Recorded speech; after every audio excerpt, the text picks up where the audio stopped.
အမလေးမြတ်စွာဘုရားရှောင်းခေါ်နေနေငါနေများ တယောက်မှမလုပ်ကြနဲ့စဉ်းစမ်းလဲဝါကုန်စင် ဟင်မလောက်နဲ့လည်းပြောသည်နေဘွားစင်းဆိုတော့ကျမတို့ဘလို့စင်းရမှာလဲ ဟာစောက်စကားတွေများနေတာငါထုလိုက်ရ ရှင်တို့မတရားမလုပ်နဲ့နော်တက်ချင်လဲပလိုက်မယ် နားကြီးလိုက်တာကွာဒီမာမေကျောက်လက်တွေကတနတ်နော်ပြင်းရင်သေရတယ် ဟုတ်တမရကြီးကိုရေလူကိုယူခြင်းယူပါပစ္စည်းကိုတော့ချမ်းသာပေးပါရှင် ဟာမှားနေရလေ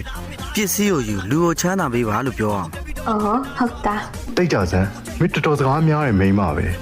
နေအောင်မင်းကတထေးကူတာတဲ့သမီးမလားမဟုတ်စိတ်ပြားဆွဲပြီဟေးအောင်လေပစ္စည်းတွေကုန်ချွတ်ယူခဲ့အမေကကြောက်တုံးနဲ့လိုက်ခဲ့ရမယ်မင်းတို့ရွာရောက်ရင်တထေးကူတာတင်ကိုပြောလိုက်သူ့သမီးကိုကြောက်တော့တစားခံအနေနဲ့ခေါ်သွားပြီလို့ပြန်လို့ချင်း350နဲ့လာရွေးလို့ပြောလိုက် ပါ350ရှင်ယူနေလားကျမ350လေးတန်တော့ပါဟဲ့မေဘာပြောလိုက်300နဲ့လာယူလို့300မှမဟုတ်ပြင်မလိုက်ဘူးလို့